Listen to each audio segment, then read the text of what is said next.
Good evening and thank you for joining me. This is Eric J. Tonight we'll be discussing the death penalty and actually how the death penalty affirms life, as well as the biblical proofs reinforcing as to why it actually does affirm life.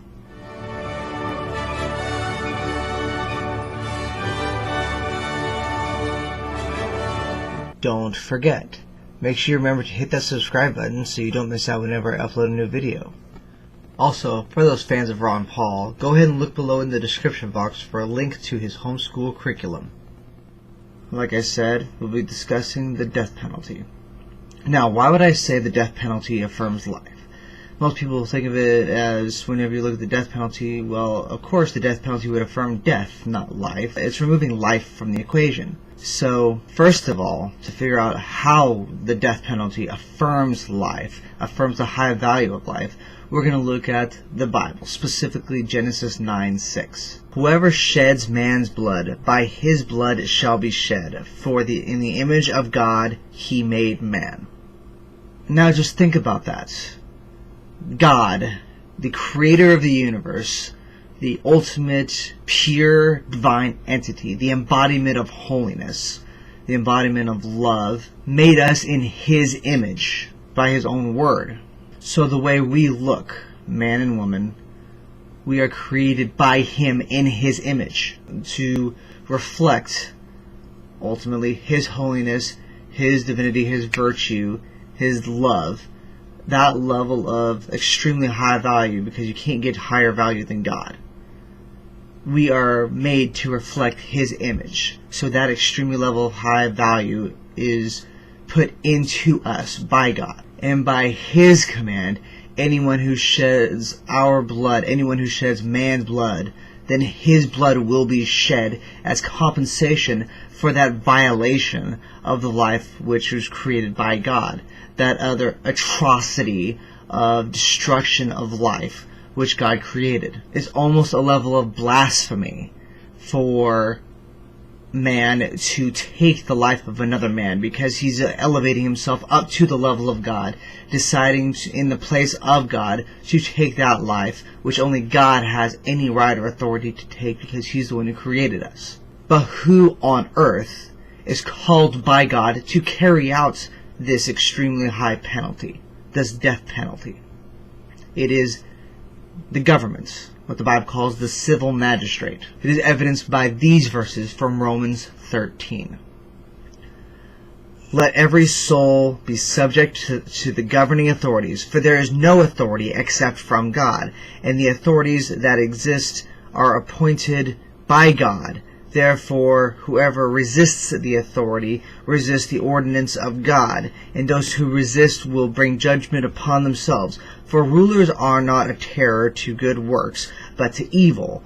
Do you want to be unafraid of authority? Do what is good, and you will have praise from the same, for he is God's minister to you for good. But if you do evil, be afraid, for he does not bear the sword in vain. Bear the sword, for he is God's minister, an avenger to execute the wrath on him who practices evil. So God ordained as an earthly minister the civil government as a way to ensure that those who violate the image of God, either by taking a human life or by other means, will receive the full punishment due for such a vile transgression against God. So if you think about it, whenever somebody takes a life, as well as other actions which I'll get into, that is not just a transgression against man. It is a transgression against God and his own creation.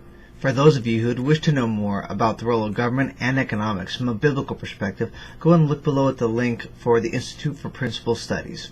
Now, there are many people who try to utilize the state as a way to effectively reach into the criminal psyche, to seek repentance, to seek change, to seek rehabilitation in the criminal mindset. But that was never the role of the state, as was evidenced in the verses that I just went into.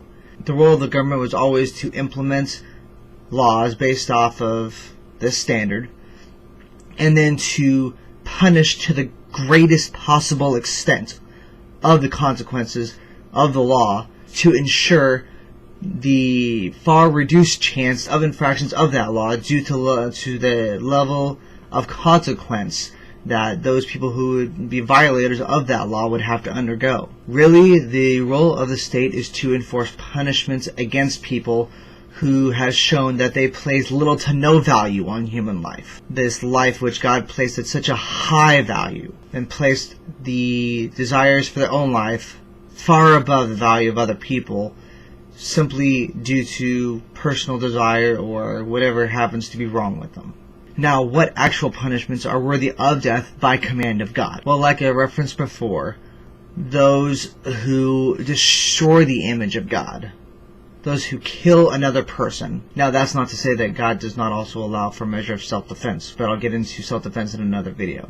Now, the next horrendous offense under command of God that is worthy of the death penalty is actually that of rape. Now, our current penal system, it has a level of consequence for rape which honestly to me is ridiculously, it's not effectual for the level of the crime. Right now it's between 3, I believe 6 and 8 years plus different levels of enhancement, but never death. So whenever a rapist is charged to serve their time in our prison and then they're released into the general population, their victim always who never actually healed from that, because you can never actually heal from such an egregious violation. The emotional and psychological, they're never fully the same. They will always remember that horrendous situation. God actually commands that the penalty, his penalty, for this horrendous violation is the death penalty. Now I'm going to reference Deuteronomy 22:25 through 27.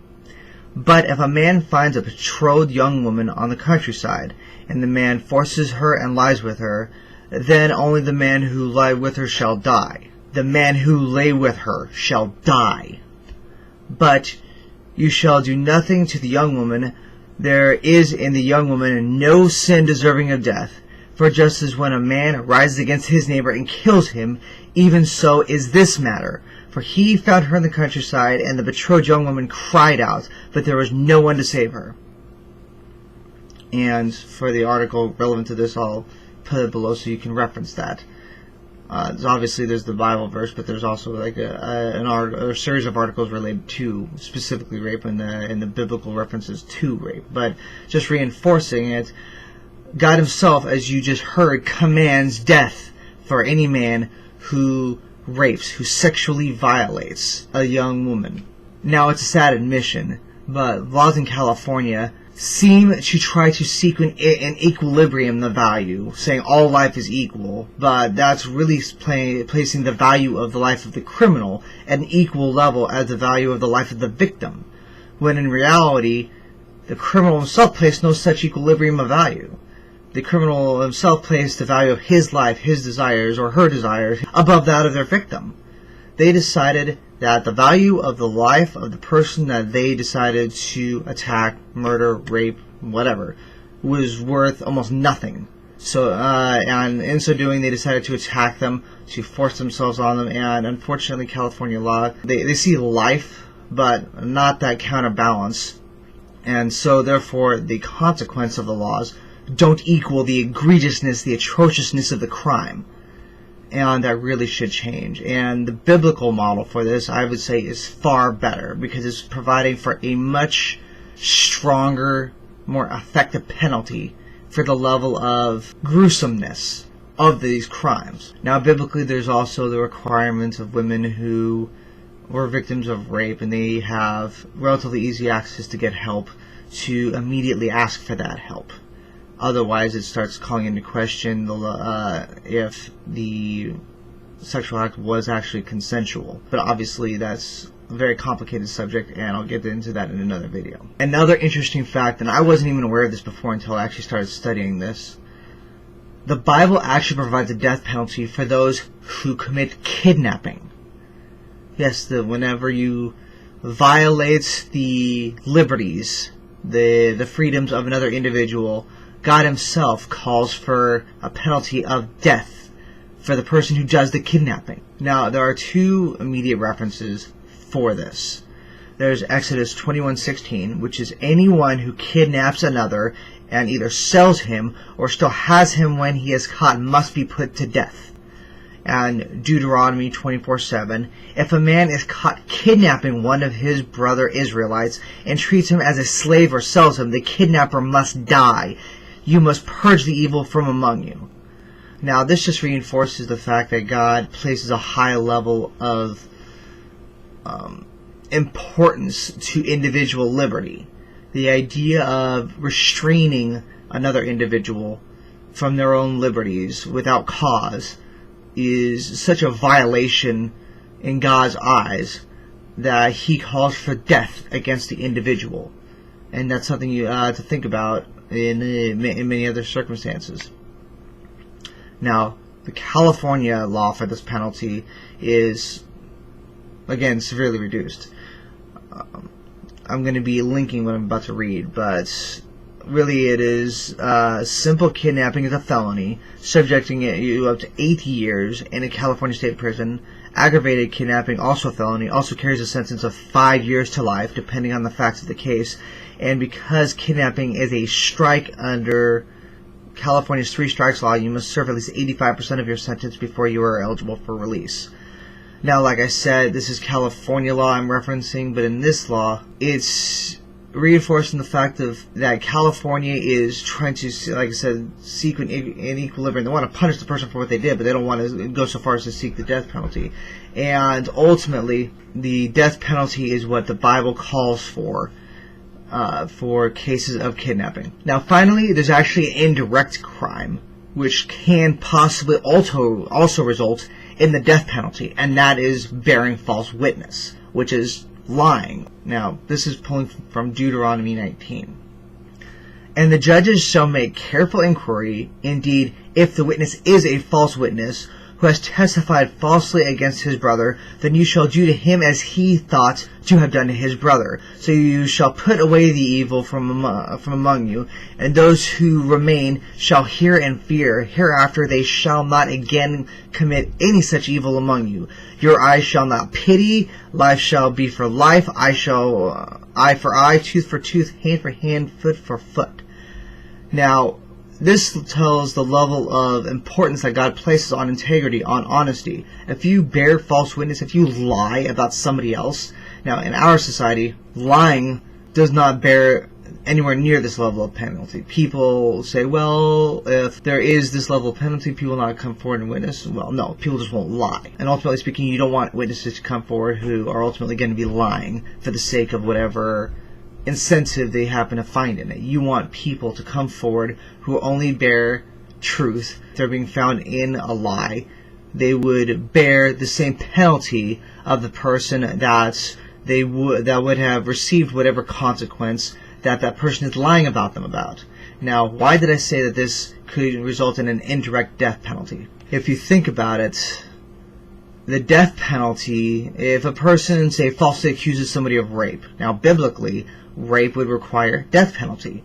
So if a person falsely accuses somebody else of rape, then the person who is guilty of lying about the rape would then receive that death penalty because of them falsely accusing the other person.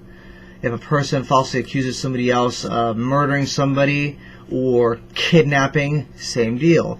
They would then heap upon themselves that same consequence. Now, just to reinforce, this places the level of gravity that God places on the truth, for God is truth. And by a person knowingly and willingly lying, they're in effect committing blasphemy against God and need to be punished accordingly, so as to ensure that the purity and power of truth is reinforced, along with the need to promote great integrity. Otherwise, honesty, integrity, and honor are effectively utterly meaningless concepts, which hold no real value or weight. This brings us also to consider a more publicly known situation with the Jussie Smollett case. Now, I know that would not have resulted in the death penalty, but ultimately speaking, there was a lot. Jussie Smollett was not held to true account for the lies which he was willing to perpetuate for the sake of his own career. which just reinforces it. I mean, he was willing to lie about people he hired to fake beat him up, and so then those people would have been undergoing tremendous penalties for the consequences of these crimes that they did not actually commit. Now, like I said, it effectively reduces the consequence of lying. It makes it so that people say that they don't care about the penalty for lying anymore, because then ultimately it doesn't hold the same weight.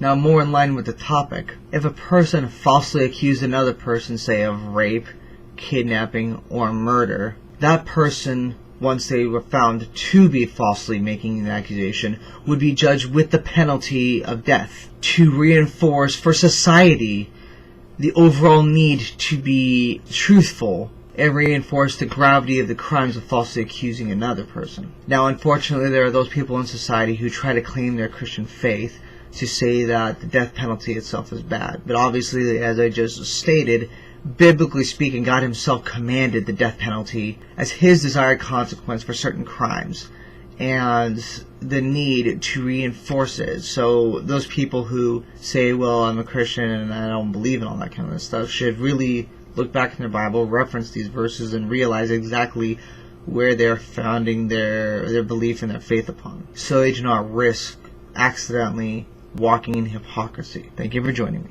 Below is a link to the Tom Woods Liberty Classroom, where you can learn more about free market economics, which is espoused by such amazing scholars as Milton Friedman and Murray Rothbard. Thank you for joining me. Make sure you remember to like the video, subscribe, and comment.